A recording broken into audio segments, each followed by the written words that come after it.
तो चलिए सीधे मुद्दे पर आते हैं। अगर कोई एक स्टार्टअप शुरू कर रहा है तो उन्होंने पक्का 2 किताबों के बारे में सुना होगा, पीटर थिल की 0 to 1 और एरिक रीस की द लीन स्टार्टअप। लेकिन पता है दिक्कत क्या है? इन दोनों की सलाह एक दूसरे से एकदम उल्टी लगती है और इसी वजह से बेचारे फाउंडर्स बहुत कंफ्यूज हो जाते हैं। और देखिए, ये कोई किताबी समस्या नहीं है, ये रेडिट पर एक असली फाउंडर का दर्द है। पीटर थिल की किताब पढ़ने के बाद वो पूरी तरह से डीमोटिवेट हो गया था। ये एक असल डर को दिखाता है ना, कि क्या मेरा आइडिया वाकई में कुछ खास है या मैं बस दूसरों की नकल ही कर रहा हूं। और कहानी कुछ यूं है, एक फाउंडर जो पूरी मेहनत से एक बिजनेस खड़ा करने की कोशिश कर रहा है और अचानक एक मशहूर किताब के आइडियाज उसे जैसे पैरालाइज कर देते हैं। ये एक क्लासिक केस है कि कैसे कभी-कभी बहुत अच्छी सलाह भी आत्मविश्वास बढ़ाने की जगह उसे और गिरा देती है। तो आखिर वो कौन सी फिलॉसफी है जो इतना बड़ा कंफ्यूजन पैदा कर देती है? चलिए सीधे पीटर थिल की दुनिया में चलते हैं। ये कोई आरे-गारे नहीं है, पेपाल के को फाउंडर हैं और फेसबुक में सबसे पहले पैसा लगाने वालों में से एक। और एक महान कंपनी कैसे बनाई जाए, इस पर उनका नजरिया बहुत दमदार और सच कहूं तो थोड़ा विवादास्पद भी है। थील का पूरा आइडिया इस एक फर्क पर टिका है। वो कहते हैं कि असली तरक्की तब होती है जब आप 0 to 1 जाते हैं, मतलब कुछ ऐसा बनाते हैं जो पहले था ही नहीं। इसी को वो टेक्नोलॉजी का नाम देते हैं। और दूसरी तरफ है 1 to N, जिसका मतलब है बस उन चीजों को कॉपी करना जो पहले से चल रही हैं, जिसे वो ग्लोबलाइजेशन कहते हैं। थील के लिए तो कंपटीशन एक लूजर्स गेम है। उनका मानना है कि जब सब एक दूसरे से मुकाबला कर रहे होते हैं तो वो एक दूसरे को खत्म करने में इतने बिजी हो जाते हैं कि कोई भी लंबे समय तक टिकने वाला मुनाफा नहीं कमा पाता। लेकिन मोनोपोली, अरे वो तो बादशाहत है। एक कंपनी जो अपनी कीमतें खुद तय कर सकती है और भविष्य के लिए बड़े इनोवेटिव प्लान्स पर फोकस कर सकती है।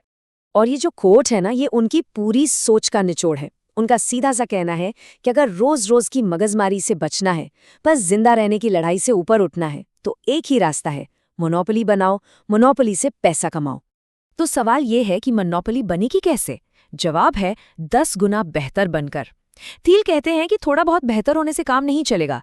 आपका प्रोडक्ट बाजार में मौजूद सबसे अच्छी चीज से कम 10 गुना बेहतर होना चाहिए।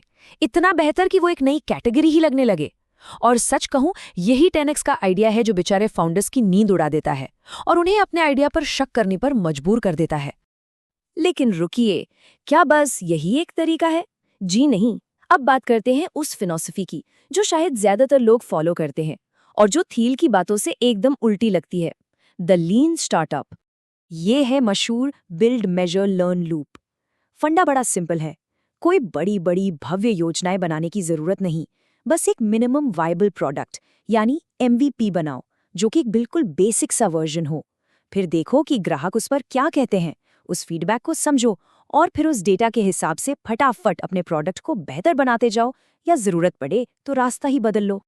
और बस यहीं आकर दोनों फिलॉसफीज आमने सामने खड़ी हो जाती हैं। थील्स तो सीधे सीधे कहते हैं कि ये लीन वगैरह सब बहानेबाजी है। ये कहने का एक तरीका है कि मुझे खुद नहीं पता कि मैं क्या बना रहा हूँ, तो अब बेचारा फाउंडर करे तो क्या, किसकी सुने, वो तो बीच में ही फंस गया है ना। चलो अब इन बड़ी बड़ी बातों से बाहर निकलते हैं और देखते हैं कि असल दुनिया में जो लोग सच में काम कर रहे हैं वो इस बारे में क्या सोचते हैं। और इसके लिए सबसे अच्छी जगह है रेडिट, जहां एक्सपीरियंस्ड फाउंडर्स ने कुछ कमाल की प्रैक्टिकल बातें बताई हैं। चलिए देखते हैं। ये एनालॉजी देखिए कितनी शानदार है। इसने तो पूरी बहस का नजरिया ही बदल दिया।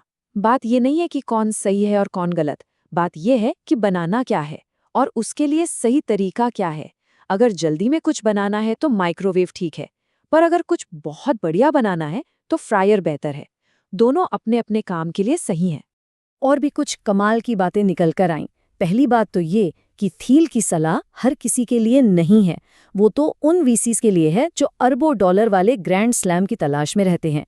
दूसरी बात, ज्यादातर बड़ी कंपनियां जैसे रेडिट और एयरबीएनबी वो अपने पहले आइडिया पर नहीं टिकीं। उन्होंने कस्टमर फीडबैक से अपना रास्ता बनाया। और सबसे बड़ी बात, करने से सीखोगे, सिर्फ पढ़ने से नहीं। तो कुल मिलाकर कम्युनिटी से जो सबसे बड़ी सीख मिली वो ये है, इन किताबों को कोई रेसिपी बुक मत समझो कि बस स्टेप बाय स्टेप फॉलो कर लिया और काम हो गया। नहीं, ये एक टूल बॉक्स है। आपको देखना है कि आपके काम के लिए कौन सा टूल सही बैठेगा। तो अब सवाल ये है कि इस दुविधा से बाहर कैसे निकलें? क्या कोई ऐसा रास्ता है जिसमें हम दोनों फिलॉसफीज का बेस्ट ले सकें? बिल्कुल है, और ये रास्ता एकदम क्लियर और एक्शन लेने लायक है। देखिए, इसे ऐसे समझिए, ये दोनों फिलॉसफीज दुश्मन नहीं हैं, बल्कि एक ही सिक्के के दो पहलू हैं। 0 to 1 आपको बताता है क्या बनाना है, आपका बड़ा सपना, आपका ग्रैंड विजन, और द लीन स्टार्टअप आपको बताता है कैसे बनाना है, मतलब उस सपने तक पहुंचने का प्रैक्टिकल रास्ता। और इसका एकदम परफेक्ट उदाहरण है पेपाल। सोचिए, पेपाल जो 0 to 1 का पोस्टर चाइल्ड है, उसने भी शुरुआत लीन तरीके से ही की थी। उन्होंने एक छोटे से MVP से शुरू किया, जो सिर्फ ईबे के पावर यूजर्स की एक खास प्रॉब्लम सॉल्व करता था। उन्होंने उसे टेस्ट किया, उसे परफेक्ट किया और फिर वहां से आगे बढ़े। तो चलिए, इन सबको मिलाकर एक प्रैक्टिकल प्लान बनाते हैं। पहला कदम, छोटा शुरू करो। एक ऐसी छोटी सी मार्केट ढूंढो जहां आप किंग बन सकते हो। ये थील का आइडिया है। दूसरा कदम, वैलिडेट करो। अब लीन मेथड का इस्तेमाल करके टेस्ट करो कि आपका आइडिया काम करेगा या नहीं। तीसरा, उस छोटी मार्केट पर अपनी मोनोपोली बनाओ। और चौथा कदम, जब आप उस छोटी मार्केट के बादशाह बन जाओ तो वहां से धीरे धीरे दूसरी मार्केट में विस्तार करो। और आखिर में घूम फिरकर हम वहीं आ जाते हैं फील के उस मशहूर सवाल पर। ये सिर्फ एक इंटरव्यू का सवाल नहीं है, ये एक गाइड है जो भीड़ से अलग सोचने पर मजबूर करता है, कुछ ऐसा बनाने के लिए जो सच में नया हो। तो इस सवाल पर जरूर सोचिएगा, आपके अपने प्रोजेक्ट के बारे में वो कौन सी बड़ी सच्चाई है जिसे बहुत कम लोग मानते हैं।